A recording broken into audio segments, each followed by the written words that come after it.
Welcome to the Crack On podcast, hosted by me, John Saunders. Crack On! Hey guys, hope you're well. Welcome to another edition of the Crack On podcast. So the Crack On podcast was created to showcase and discuss the Crack On mindset with individuals from all industries, from business to sport, from charities to family. Something all guests that I've got on the shows have in abundance is just that growth mindset, that ability to want to grow. Scott is no different, and I had the privilege and chance to spend a bit of time with him and discuss it in a bit more depth. So here we go, episode 8, Crack On. Enjoy. Hey guys, welcome to another edition of the Crack On podcast. And today I am extremely privileged to have the Welsh international hooker, ex-Welsh international or current, however we go with it, bud. The one and only Scott Baldwin. How we doing, bud? Yeah, good, thanks, mate. Just got off from dropping the little man off, so a couple of hours chilling out now. Yeah, a couple of hours. That's right, mate. I know what it's like dropping them off and you have them, and then you run away. Yeah, exactly. And then buzzing to pick him up at 5 o'clock. Yeah, it'll be good, mate. It'll be good. So how's tricks going down there, mate? All right? Yeah, it's good, mate. It's a lot different to Bridgend, but different's good. It's just one of those things. You just gotta pack the bags, got down here, family committed, and it's been brilliant. When you got your family with you, it's happy days, isn't it? Yeah, that's it, mate. But I think in my time I've moved 14 times with the industry, just moving around. But the thing is, if my wife didn't back me up, then it'd be, it's tough then, isn't it? But the family moved down with you, mate. It makes a lot of sense, doesn't it? Yeah, I think it'd be difficult. Like, there was a couple of times last season my missus went home, and it was. First 2 days was nice. You just like a bit of quiet, but after that you're twiddling your thumbs a little bit. So no, it's nice to have the mayhem around you, and it's nice to come through the doors and switch off from rugby a bit. Yeah, I bet Youngen's looking forward to Christmas as well, isn't he? Oh, he's bouncing for it now. We got so our daughter's 7 months, just coming up 7 months, and our boy's going to be 4 in January. So he's bouncing. He's got the elf on the shelf every morning. I bet he's off the wall, mate. I got 3. I got a 7, 10, and 14-year-old, I've got a 7-year-old and 10-year-old. They still believe, so it's on the shelf. Yeah, they're on the elf on the shelf. I mean, yeah, I forgot it the other day back, and I had to say, my daughter went out the room, and I put it somewhere, and she was like, "Wow, that just happened." I was like, "Yeah, he just got there then." So, yeah, you doing the elf on the shelf? Yeah, we're doing it. We got double whammy. So my wife was back home in Wales for a couple of days last week. So the elves knew she was down there. So this morning when they came back here, he was like, "Are they the same elves?" I was like, "Yeah, they're the same ones, but they just know where you are all the time." Just it's got English sprinkle dust on it instead, isn't it? Yeah, a bit of a twang, like. Yeah. So you were saying about the difference in London compared to Bridgend. So it all started in Bridgend. Should we start there? Do you want to talk us through your career so far, mate? So I didn't really play much when I was in school. I was in and out a bit, and then I joined Bridgend Athletic just more for the social side of it. After youth rugby, a few beers every Saturday. Occasionally got into trouble, but that's another podcast, mate. That's another podcast. Yeah, and then just at the end of my youth, one of the coaches said to me, "Mate, I think you could play in the Premiership if you sort my throwing out." So went away, worked quite hard at that, and then I was fortunate. Andrew Millwood was the head coach of Bridgend before he went to academy manager, and him and Steve recommended me for a trial. Yeah. And what was essentially a 3-month trial contract ended up being 10 years later, still there. Yeah. And yeah, it was just everything moved quite fast then. I didn't really play in the first couple of years. Scott Johnson didn't rate me as a player, and it's all personal preference in coaching. So unfortunately for him, fortunate for me, he got the chop, and Steve took over. And then Steve put a lot of faith in me and played a lot on him. And then obviously just made the decision to try something new coming to London. It's something I've always fancied doing. It's such a good league, and probably something I think would suit the way I play. And I haven't looked back. I've enjoyed every moment of it, really. Yeah, you're in esteemed company, and Bombs down there. He's He's the forwards coach, isn't he? Yeah, it's a bit of Welsh in you. One of the boys I was at the Ospreys with was here for a couple of months after lockdown as well. But he's moved on to pastures now at Worcester. But yeah, it's good. The boys are great. I was a bit nervous coming in of what the boys would be like, but yeah, like any rugby club, everyone's exactly the same, and everyone comes to the same, not the same. It's the rugby family, innit? I mean, I've seen a lot. I've seen a lot about what Harlequins do off the pitch. Did I see a YouTube about Frank Lampard turning in and transferable sort of skills and different, were you there then when that happened? Yes, we've had Frank Lampard. I'm terrible with football. Carrick, the Man U coach. Yeah, the Man United. He's in the coaching team, isn't he? Yeah, so those two come in. We've had Gordon Ramsay, Sean Dyche. Sean Dyche, is that? Yeah. Yeah, that's right. Yeah, that's right.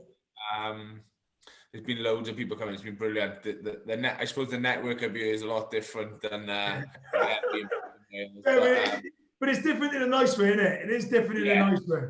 It's good. Like the boys have got a few connections up here, which is always nice as well. Yeah, I remember I connected with a couple of guys from the Sarries team before all that happened last year, a couple of years. We won't go into that necessarily, but they're good. They've all got business. They've all got business minds, and the contacts they've got are huge and massive.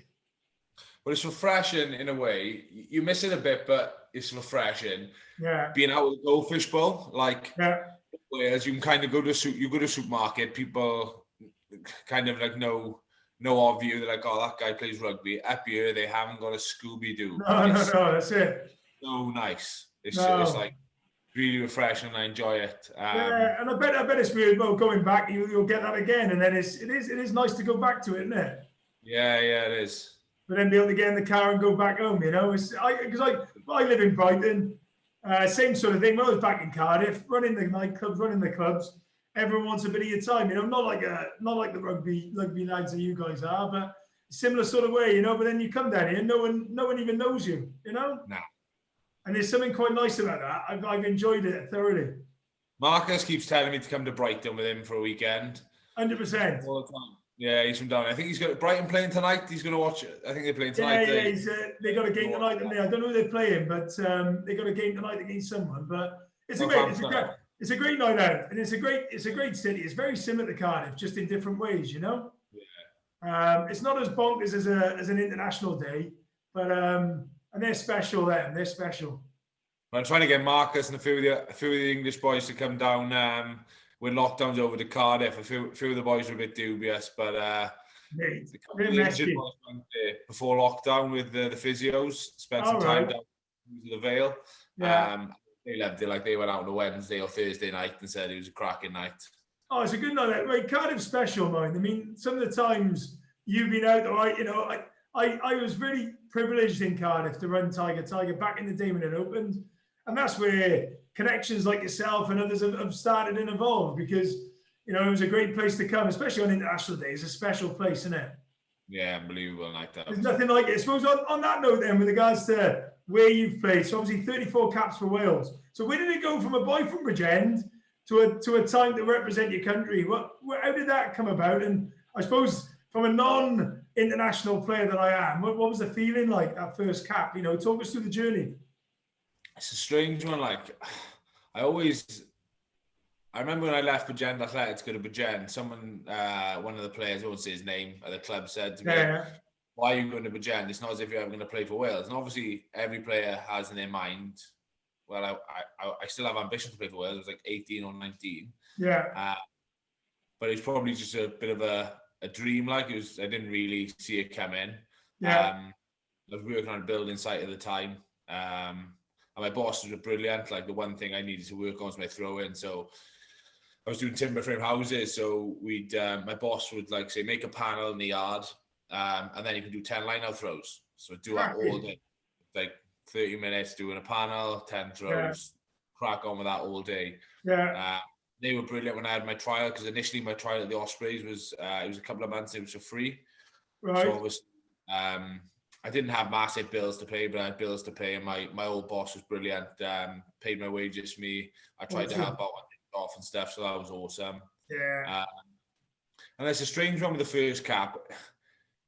It probably sounds a bit bad, but the 3 minutes against Japan probably wasn't the highlight of my caps, if that makes sense. Yeah, it was your first one, but maybe not the one Yeah. the one you'd stick in your memory, is it? Yeah, and it took another year then before I got back in the squad to go to South Africa. It was like the Possibles v Probables game, which was brilliant. Yeah.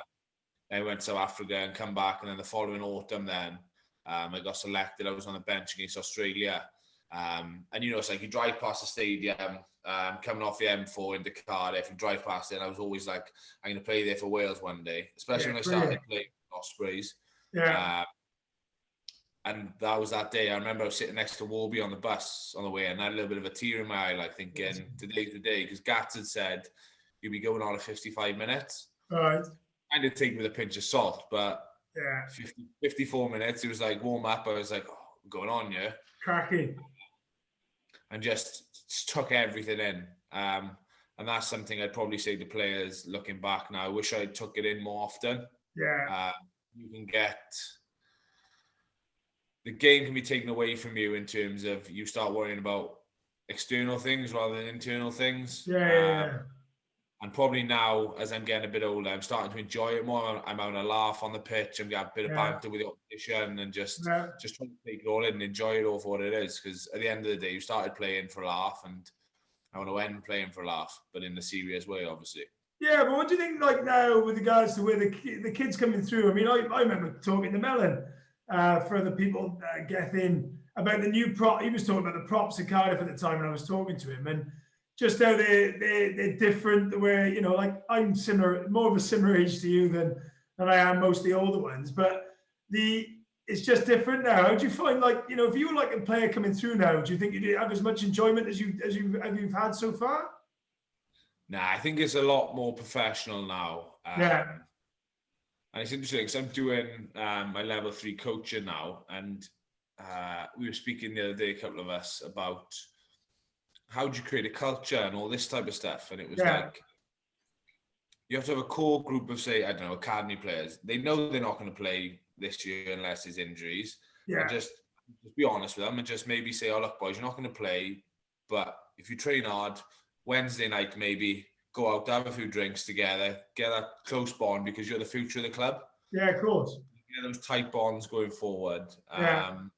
But I don't think I'd be a professional rugby player if I was coming through now. I don't think I would be the most. Interesting, isn't it? It's interesting how much has changed over the last, say, 10 to 12 years, how that shift has come about. I suppose, I mean, one of the questions, or the one bits I can know, and you'll know better than me, the fun side of it, it just seems like there's a line in there between having fun and taking it professional, but you've got to, for me, I think you've got to have both, you've got to have both to make it worthwhile, I think it's in England, from what I've seen, it's a lot, not more old school, it's professional, obviously, but the boys can still be boys if they go back. They play with their clubs, like they're affiliated with a championship club or a National One club for the year. Obviously not at the moment with COVID. But that's their club. So they train with them on a Tuesday and a Thursday. Obviously train with us in the week as well. But they feel part of it rather than just being pushed to a club every now and again to play an odd game. Yeah, that's good. So that's good, and I think they see the semi-professional side of it a lot more, amateur semi-pro side of it a lot more, which I think is really good. Is that different to Wales then? What's the, I'm not talking specific about clubs and I don't want to go into politics of the club necessarily, but is that different regarding how the setups are set up there? Yeah, I think the squad, there's obviously the squads are bigger in the Premiership. So you can kind of, your academy players, they're not going to be playing with. Probably in Wales, there's a couple of injuries and you're relying on some academy players to front up in the Pro 14 and in Europe. Whereas, like I was saying the other day, we've got Andre Esterhuizen, South African international 12. He gets injured. We've got Ben Tapawai, international 12. He gets injured. We got Paul Laziki, international 12. He gets injured. We got James Lang, Joe Marcher. It just goes on and on. That's bonkers, isn't it? I think in especially like when I was at the Ospreys in my early years, they had that depth. Yeah. But I would say the biggest difference I noticed is the depth of squads. I think, for instance, the Ospreys start in 15, or the Scarlets start in 15, or the Blues, and the Dragons are improving now. Yeah. They would probably compete with a Premiership side, but then you get a couple of injuries, and that's when you see the depth issue, and that's probably where Wales are slightly behind. In the club side of it, but it's always come to me that the international game, I mean, again, you can talk testament to this, it seems like a club. I mean, all those good times, the Grand Slams, the winning runs, and the gaps that you guys would have had and you've been involved in, it just seemed to me like an outsider looking in that it was a really good bonded club environment at an international level. Is that fair to say, or is? Yeah, I think so. I think because again, there's pros and cons. The pros are there's only 4 clubs, so you all know each other. There's partnerships which you can select a lot easier. Obviously, in England, you're picking from 12 clubs. Yeah.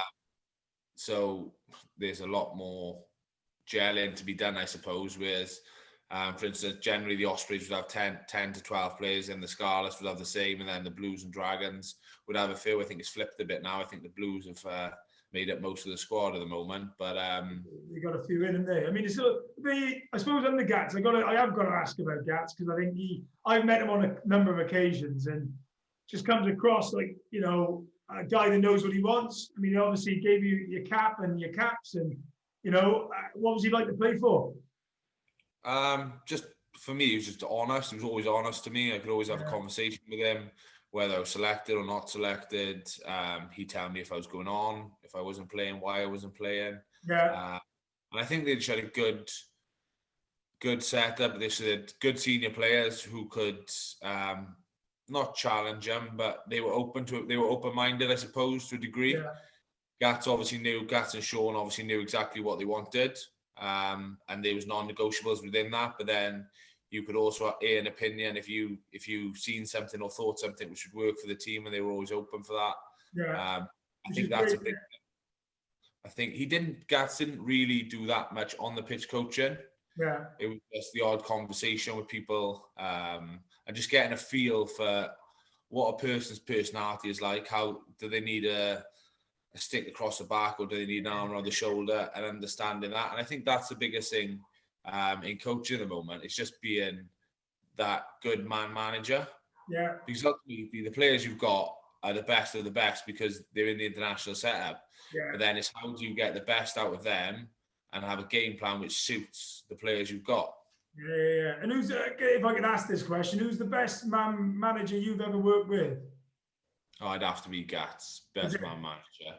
But to be fair, Steve Tandy was like really good. I could have some really honest conversations with Steve, and we wouldn't always agree. But you knew when you left the office, it was done. There was never anything held. Like next time you spoke, it was done. And because people forget that look, rugby is a business, isn't it? And people forget that actually. The same thing through rugby teams, sports teams is the same in any office that people might be sat there in any team environment. It's just, you've got to be able to, one, have your back, and two, you've got to know when it's done, it's done. I think that's such it's such a great thing to have. You've got to have that, in my opinion. Yeah, you've got to have just be able to take criticism as well. Yeah. Like Sean Edwards used to say, if I'm talking to you, it's because I want to make you better. Yeah. When I'm not talking to you, that's when you should be worried because I'm done with you. Yeah. And I think that's a really good analogy, because I think with that, you can go at people quite hard, but they know it's coming from a good place. Yeah. No, mate, totally. And do you know what you just said is bang on. I remember sitting next to Sean Edwards at a breakfast. My mate invited me to a breakfast. I sat by him, and I'd never met him before. And he just turned around to me and goes, "Do me a favour, bud. I don't want to talk rugby this morning. I haven't had my breakfast yet." And I was like, "Yep, fair enough." I was like, and he just, we had a great conversation, but it was no messing around, straight at it, And I just said, "You actually live up to your mantle, mate." I bet he was a great guy to, you wouldn't mess with him by the looks of it. And I'd take it that he was just the man that he'd give you honest opinion. Yeah, if you miss a couple of tackles on a test match, you'll be walking past him with your head down the next day trying to avoid him. That's for sure. I bet it would be. I bet a great, and he's a big, massive gain for France, isn't he? I mean, they've changed their game. I mean, obviously not just due to him, but they've changed their game massively. The defense has been impressive, isn't it? Yeah, it's huge. It's interesting, like coming from obviously working with Sean to now. I was always intrigued to work under Paul Gustard. They're different. They've got different things, different ideas, but they're both equally as effective. Obviously, because he went on that 18-game running streak with England, which I think equals like the world record. So yeah, it's good to see the different personalities, but how you can get the same outcome. So not everyone's got to be Sean Edwards or Paul Gustard. Just you kind of have to do it your own way, and that's what we say about being people, being good people. And I think I seen something the other day with, I think it was Brian Ashton, saying he was a geography teacher, but he was teaching kids first, then he was teaching geography.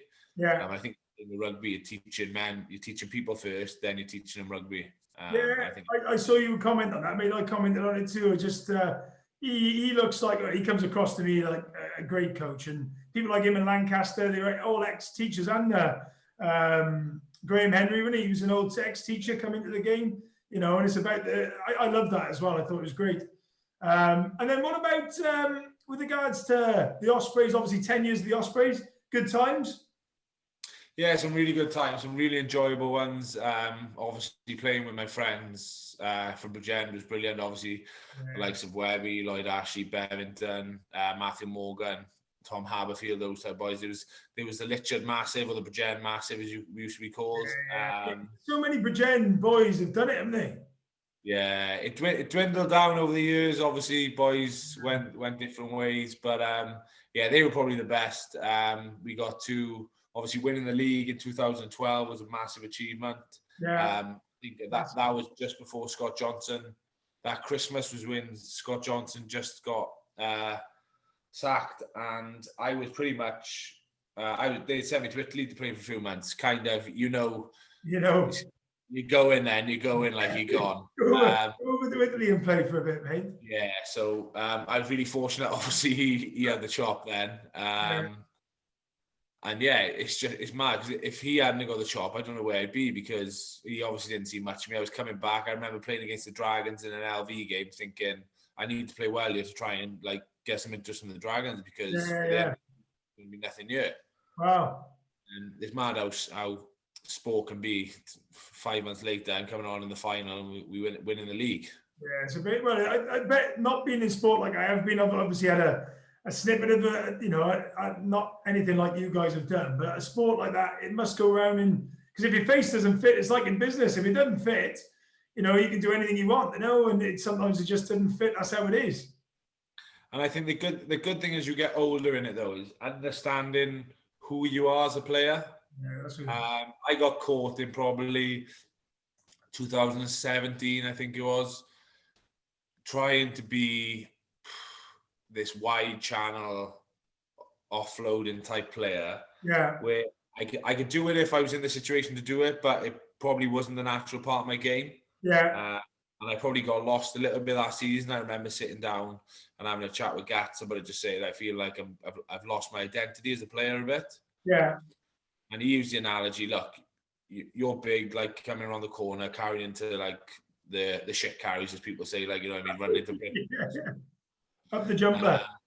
And he was like, look, Dane Coles doesn't do those carries for All Blacks because that doesn't suit his game. His game is suited to the wider channel, so don't try and change who you are. Yeah. Be who you are and just keep working on your weaknesses, but also work on your strengths, because your strengths are ultimately why we're picking you.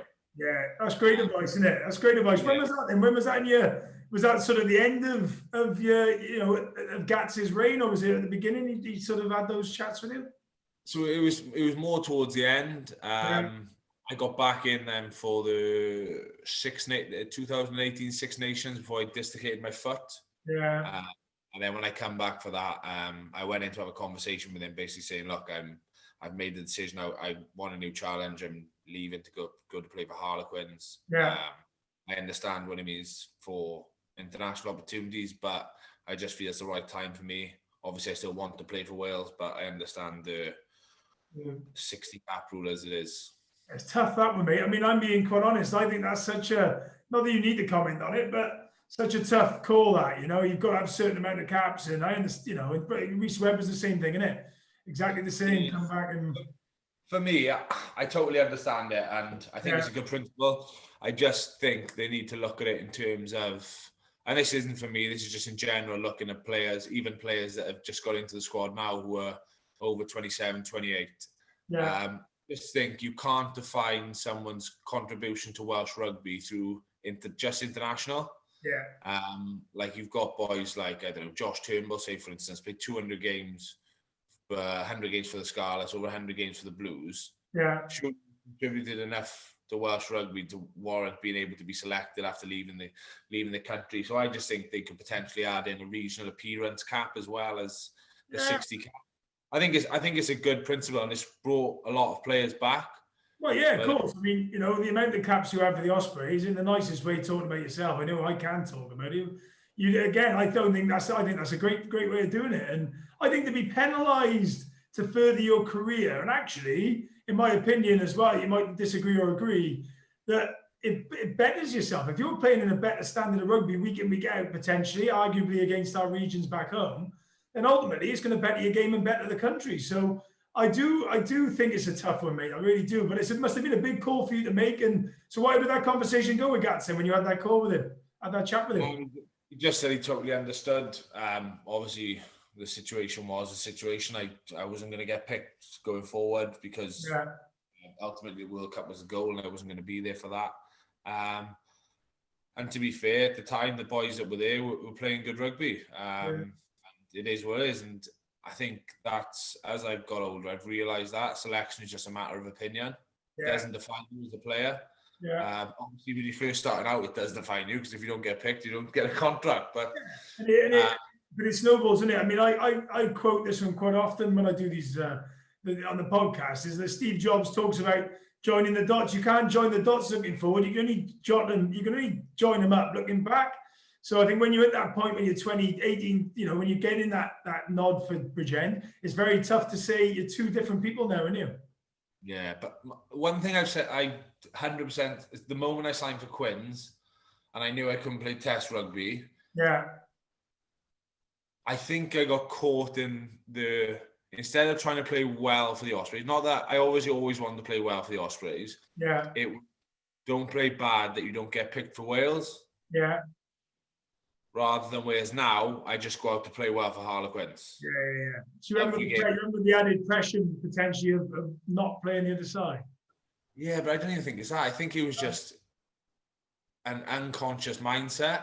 Right. When I started to think about it, I was like, well, yeah, why would you go out not to play bad? Like, surely, like, I go out now and I'm like, right, I want to get this, I want to do this amount of carries, I want to hit these amount of tackles, set piece, brilliant. But it's trying to go out with the mindset of what I'm going to do well rather than what could go wrong. Yeah, it's interesting, but isn't it? It's interesting. Why do you think that is? Why, from your opinion? I heard, I think it was Wilkinson on a podcast saying, when you first become a professional rugby player or whatever, you're a nobody. So there's no expectation on you. So when there's no expectation on you, you're going out, you're trying to impress because you want to be a somebody.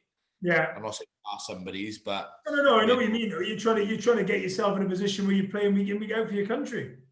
And then when you become a somebody, there's an expectation on you. Yeah. So the mindset shifts from going out to impress to going out not to make errors. Yeah. And just when that light bulb moment comes of, well, I've got to go out with the same process. Yeah. To be the best. And it's something like being a Quins. Like, I still want to play for Wales. Yeah, cool. That's great to hear. And I know I can't because of the caps, but I go out every single game now to play my best for Harlequins. Yeah. Because if there's any chance of me getting selected for Wales, I will have to be head and shoulders above the boys playing in Wales. Yeah, of course. Yeah. Like that's my mindset now, and I think I've definitely improved the player since coming here.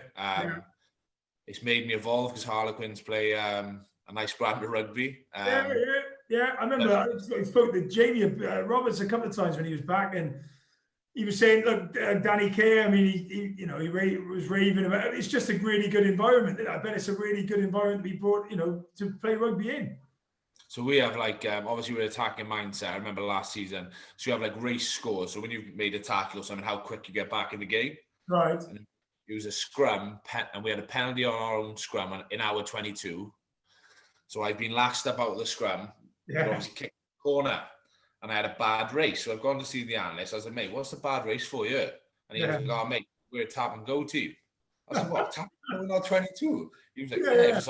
I was like, fair enough. That's the mindset. That's how to do it. And I think we've started this season, we've really bought into that. And we've just said, look, this is our DNA at Harlequins. It's an attacking brand of rugby, yes. We want to do the attacking stuff really well. But when we are defending, we need to be brutal defensively. We have to try and get that ball back as quick as possible. Yeah, and you can see you're doing that, innit? The season so far is going well, huh?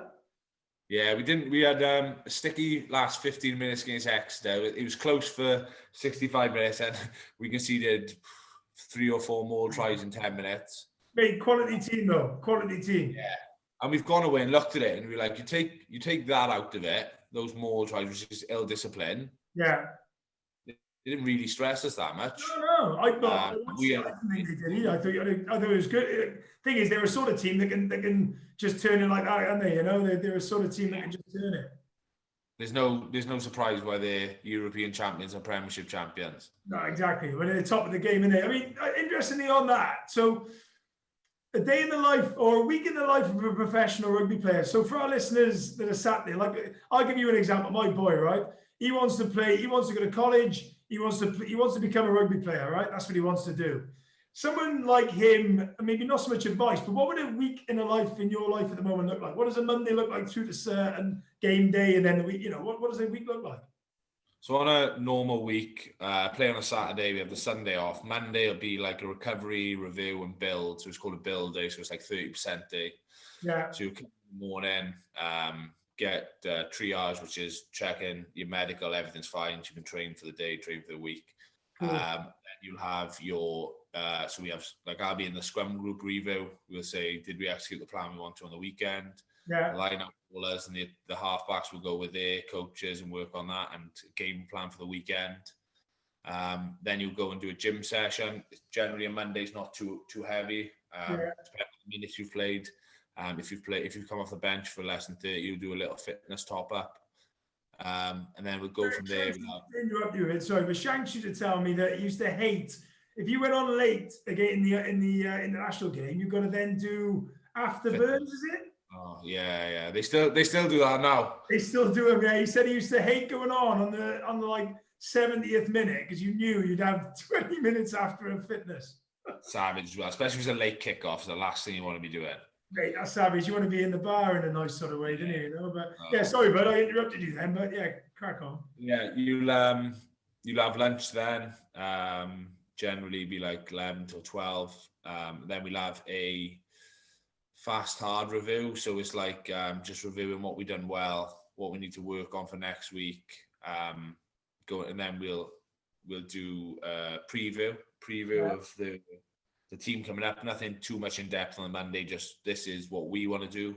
Yeah. Go out, we'll do like a 30% intensity jog through, attack, defense, set piece, line out, walk through, and depending on how the bodies are, we might do a couple of live line outs at the end. Right.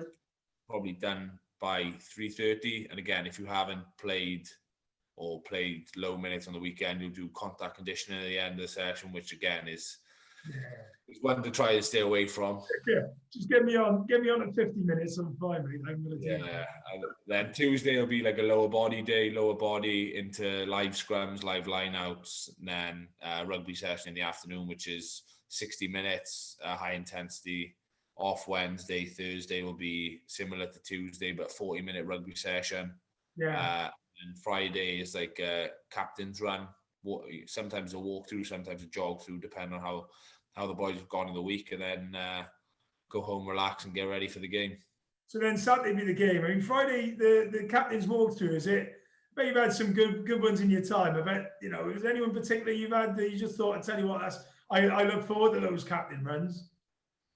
Yeah, so generally it's when you go into knockout games. You feel the nervous energy about it in training, and sometimes you have a bad captain's run or a bad Thursday session, and it can be a good thing, because boys have to go home, they have to focus, they have to make sure they know their deal come the next day. Yeah, the one that sticks out for me was, I think it was my first Six Nations. We were playing Italy away last game, and Gats in the team room the day before, so it's captain's run, sorry. Just asked everyone individually, what are you going to do? We needed to win by like 50 odd points, I think. I remember, and it was mate. That was a mega Saturday. That was. That was because you were like, Wales played first, didn't they? It was Wales Italy first, and then we won by how many points? That was an amazing game, and then the next team won, and it was that was a major Saturday. That was. I think Italy's last try, like in the 70th minute, actually it swung us from winning it to like third. It cost you, isn't it? And that's again, like you said, that's sport, isn't it?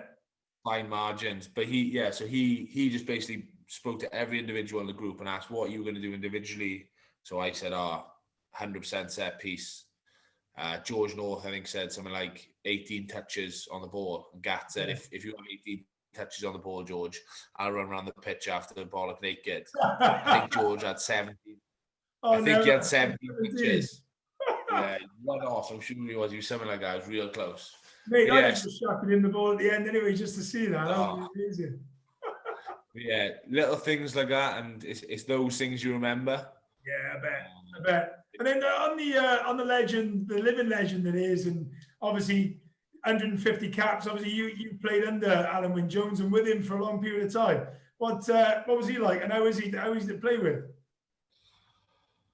Intense. I bet in such a good way, just whether he's starting, whether he's on the bench, whether he's not involved and he's training with the opposition. It's meant to be a rest week for him, but there's no rest week with him, and he's getting up, stealing line out, getting in the middle of mauls. Just such an unbelievable bloke in terms of how he trains. You offer him a day off, he won't have it. You come in, he's doing recovery. He's always there. He can be a bit up and down, but I think that's what has got him to where he's gotten to. And I think it's just like, you still see him now. You go to a drill. Obviously, I haven't been with him for the last 18 months or so, but I imagine he's exactly the same. He will be sprinting from drill to drill. He'll be the last one out, the first one in every day. And it's just that relentless attitude, and does not surprise me in the slightest that he's achieved what he has, especially over the last 18 months. Yeah, awesome, mate. I mean, I'll give you one story for me. When I had 29 back in Wales, 29 Park Place, we do this up close and personal. And the one that my favourite was Alan Wynne-Jones. We did loads of them, not taking anything away from Rhys Webb, and all great guys, Dan Bigger, top blokes.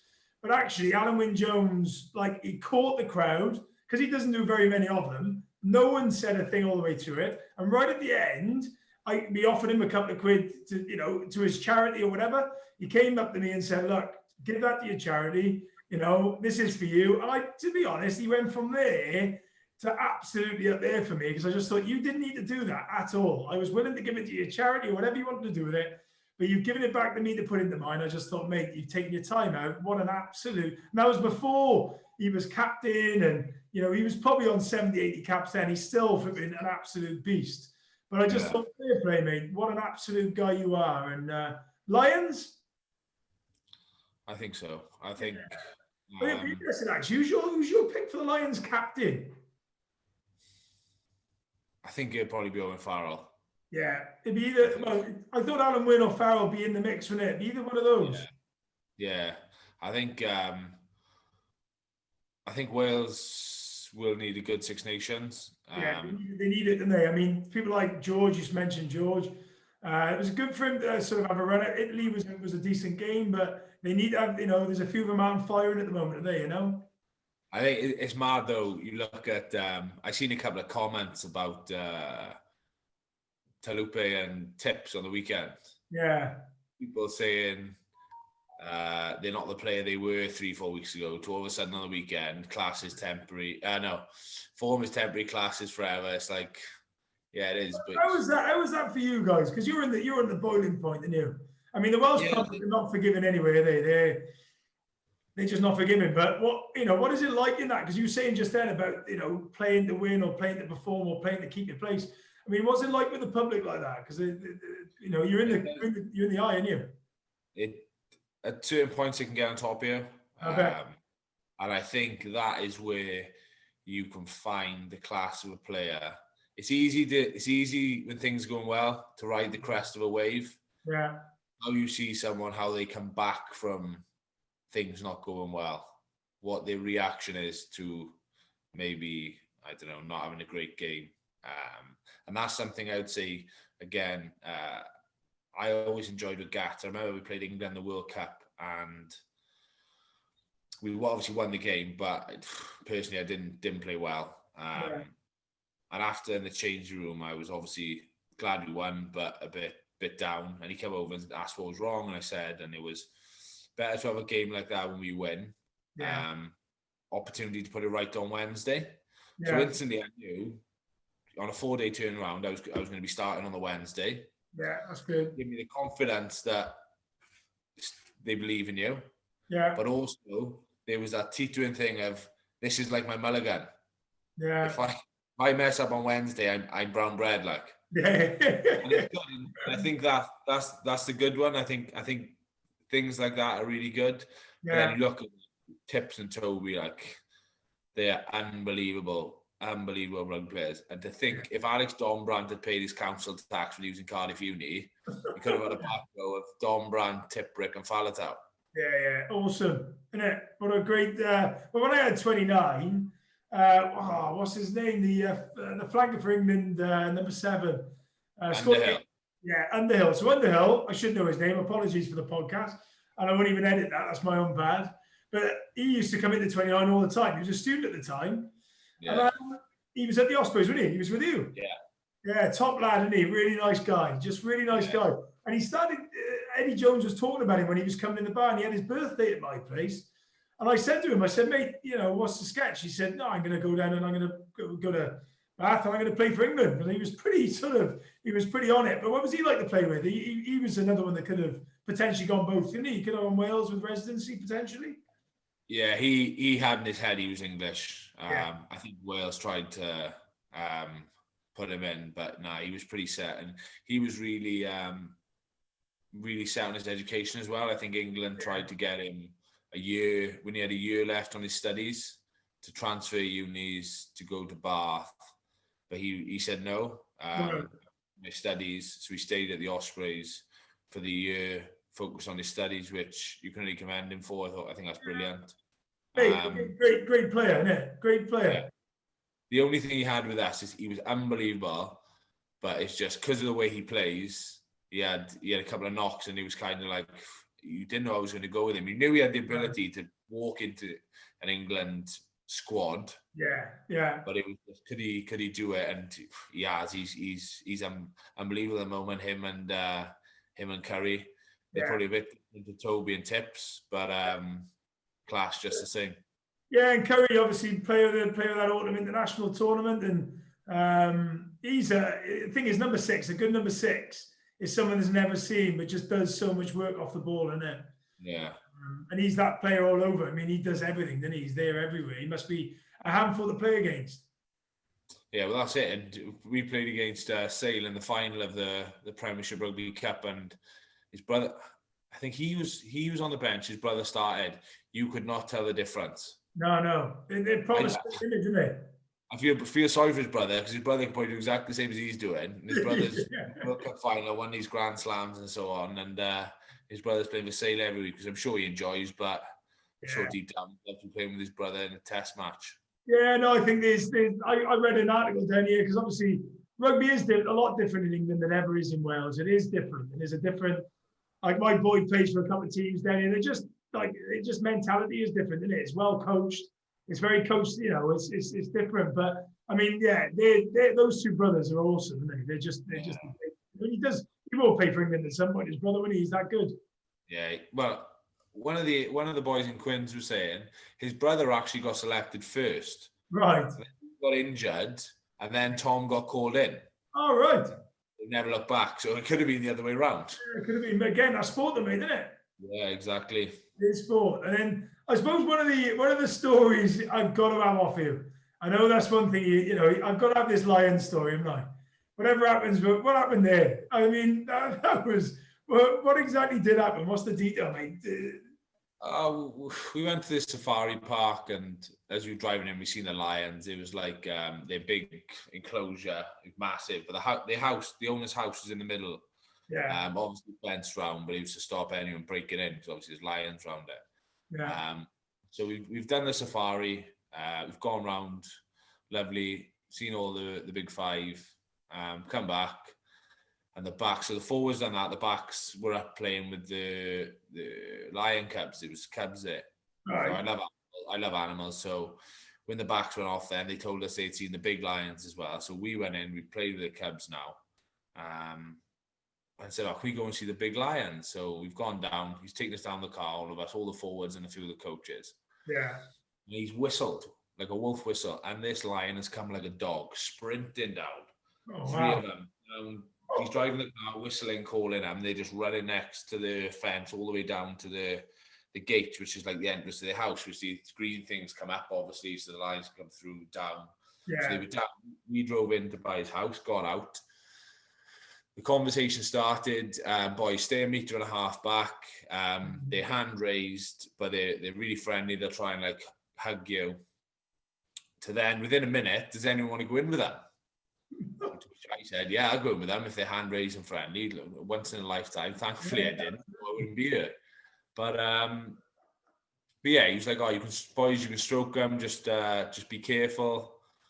So obviously, a few of the boys were stroking, and I stroked the female one, which I learned after you should never touch the wife before you introduce yourself to the husband. But yeah, stroked the female one. It was fine.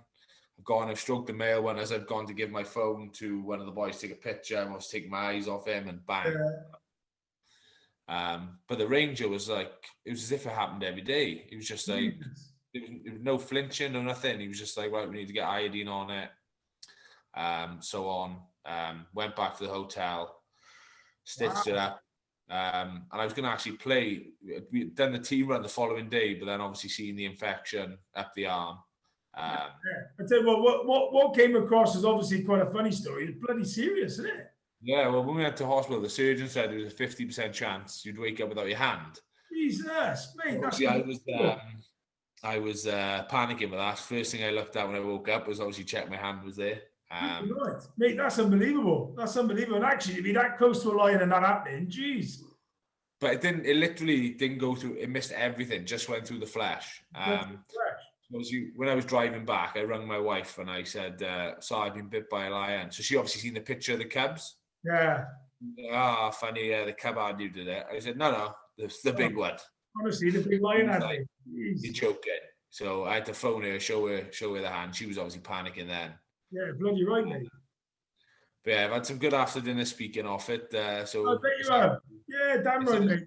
I suppose what's the plans then? I take it. I know obviously with the rugby side of it, but what you said you're doing your coaching badges. Is that something that you're looking to try and do going forward? Yeah, so I coach a team in National 1. We were in National 2 last year. Now we're National 1 up in Kent. So I'm enjoying that. And I've previously done stuff with Bridgend, defence coach at Bridgend and stuff. And yeah, something I really want to go into after rugby, something I enjoy doing. I work with the younger players at Quins as well, mainly the hookers and props, just doing bits and bobs, which I really enjoy. So yeah, that would be my ideal transition when I do decide to call it a day. Hopefully got a good few years left yet, mind. Yeah, of course, mate, absolutely. And you know, it sounds like you're enjoying yourself down there, bud. So with the contract as it is, it sounds like it's happy days. Yeah, it's good. I'm enjoying it all, and it's nice to be able to come home and have the family to switch off to as well. Yeah, definitely, mate, definitely. Well, I've ended all the podcasts with one question. If I could ask you that as well, that'd be great, mate. So if there was someone sat there now listening to the podcast, having and thinking to themselves, right, you've obviously gone from Bridgend, Ospreys, Wales, you've been there, done it, got the t-shirt. You know, there's nothing really more in that in international rugby you could do. What would your advice be? Someone that really wants to crack on like you have. What would your advice be to that person? Listen to yourself. Don't listen to others. The amount of people that told me you'd never do it. Even when I was at the Ospreys, I remember a conditioner told me if I can't bench 150 and squat 200k, both of which I've never done, Yeah. I'd never be a professional rugby player. 18 months later, I got capped as an international. So listen to yourself. People that say you can't, don't let them hold you back, because they're the ones that can't, because they don't have that belief. Do everything you can to do it, but also don't let it take over your life. I think you have to have a good balance. I was very lucky that I've ended up where I was. I didn't focus enough on education when I was in school, and I wish I had, because I probably would have had a better balance. Right. Like, I'm glad I've done everything I've done, but if I hadn't made it as a rugby player, it would have been a long old slog to get a good standard of life outside of it, really, I suppose. And I take it, and rugby's done a lot for you, and it's done. You know, it sounds and feels like, you know, it was the right time, right place at the right time, and you've just excelled, mate, isn't it? Yeah, I think the biggest thing as well is just enjoying it. Yeah. Like, I remember speaking to TRT Thomas Rees Thomas before, and it was on Getting Stag Do, actually, and he was saying, mate, the day you don't enjoy it is the day to retire. Yeah. And I 100%. I bet there was a lot of house music on that tour. There was a lot of house music, a lot. Yeah. You know who's in charge of the music as well, non-stop. Yeah. I bet he was DJing all the way, mate, wasn't he? Yeah, but I would say that just belief and just enjoyment, because it's only you that's going to put in the time and effort either way. And look, it's not for everyone, and that's fine. If you go out and enjoy it and have no ambition to do that, that's fine. Evan says to me about my son, "Oh, do you want him to play rugby?" If he plays rugby, great. If he enjoys it, great. If he doesn't, I'm not bothered. Yeah. I'd love him to be in this sport, because I've seen the friendships you can make in that, and the life skills you learn. Yeah. And I think that's more important than anything else. If the outcome of it is he becomes a professional, whatever he does, brilliant. Yeah. But it has to be on his terms. Yeah, mate, and that's great advice. I think to anyone, that's amazing. And look, on that note, mate, I just want to say from me, thank you ever so much for taking the time to having a chat with us and sharing your experiences, bud, because they're invaluable. And anyone aspiring to do it, be there, you know, I think they'll take a load from that. So, and thanks for catching up. No worries, mate. Yeah, crack on, mate, and I'll see you down the Harlequin soon. Yeah, see you when the fans are back. Yes, mate. Have a nice Christmas. And you, Tom, mate. I really enjoyed that. It was the first time actually I've interviewed an elite sportsman. I just took so much from it, and I hope you did too. Some snippets that just really hit home for me was things like, you know, all coaches nowadays need to be the best man managers, and those man managers, like he mentioned about Gatlin being a really good man manager. Well, that's something that we all have to do. And that's something that, like, the best coaches and the ones that perform at the pinnacle of their careers and do in such a way that's why they win, you know, and that's why they're in that top level sport. But I just got so much from, you know, when Scott was talking about, you know, the mindset, the attacking mindset, and that when he was in the Harlequins and they said tap and go from the 22, because it's all about the attacking mindset. That sort of stuff is gold dust. And that is a frame of mind, and that builds its own culture within teams. And you can see that Scott's really enjoying himself. And I loved it. I love talking. You know, we know a lot of mutual people, me and Scott, and I hope you took some snippets from it. But some amazing mindset areas that I just took loads from that. So I really enjoyed it. Thank you, Scott, for everything. You know, for being on. And I will catch you all very soon on the next edition. Crack on. Crack on.